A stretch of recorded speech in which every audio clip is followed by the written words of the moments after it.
baby, baby, oh.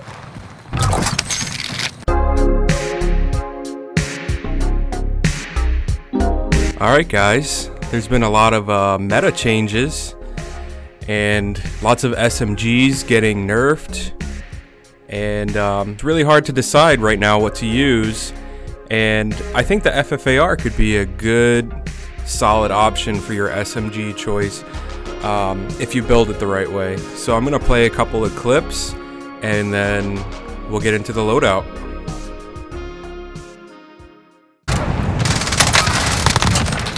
You should move.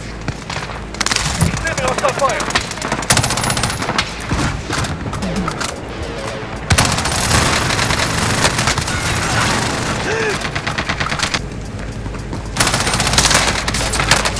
Taking shot. They're targeting me.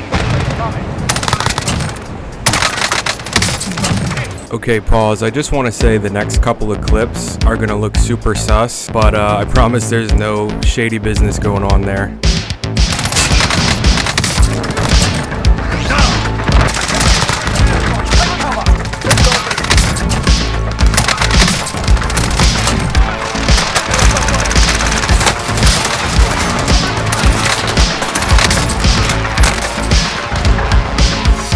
Alright, hopefully you got a good idea from those clips what the FFAR is capable of. I did get a few long shots there because the FFAR is still an AR, so it has decent range on it. But the main thing here is we want to use it as an SMG build. We don't really want to build it for long range because it's not going to be the best at that. Okay, so attachments. First one up, we're going to do on the muzzle, have the regular sound suppressor, not the agency, because that's going to mess up our ADS too much, and we don't want that for an SMG build. Same thing with the barrel here. We're going to go Ranger. It's going to give us that extra bullet velocity so we can have more range than your typical SMG, but it's also not going to hurt your ADS. It's still going to be very good, as fast as really an AR can be when it comes to ADS speeds. Now the FFAR shoots 900 rounds per minute. That is the fastest firing AR in the entire game of Warzone. So you're gonna burn through ammo relatively quickly, and you want that regular 50 round mag. You don't want the fast mag. Just put the 50 round on there. You're gonna need it because you're gonna be constantly reloading with how fast this thing shoots and goes through ammo. Alright, fourth attachment. I have the airborne elastic wrap on there because I like that flinch resistance, but go ahead and put the serpent wrap. As far as I'm concerned, they're, you know, interchangeable, and they both help your ADS the same amount. I just like the little added flinch resistance that the airborne gives, but as far as that goes, that's your preference. For the final attachment, I'm going to give you two options here. It depends on your playstyle, honestly.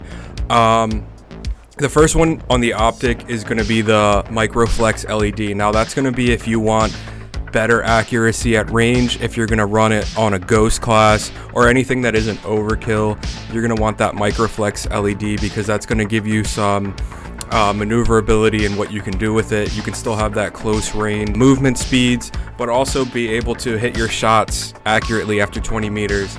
I don't hate the iron sights on the FFAR, but I do think that if you want some more visibility, you got to go with that Microflex LED.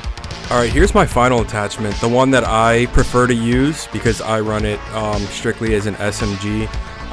It's going to be the bruiser grip for me because it's going to give you that movement speed, it's going to give you that hip fire accuracy, really all of the stuff that you want to really solidify it as a close range dominant gun to be able to compete with all of the other SMGs and things that people are going to be able to dunk on you with. And with this bruiser grip, you're going to be quick. You're going to be quick as fuck, boy. You're going to be like Eagles fans when they ran Carson Wentz out of Philly. It's going to be absolutely great.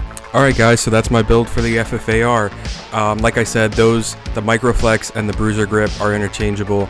You can use whatever you prefer, but I'm going to definitely be using this setup a lot more, especially with all of the new meta balances and all those things, because it's really hard to figure out what's going to be good, what's not good on any given day, the way they roll out these weapon balances. But I hope you liked the video. you're gonna be quick. You're gonna be like Eagles fans when they ran Carson Wentz out of Philly.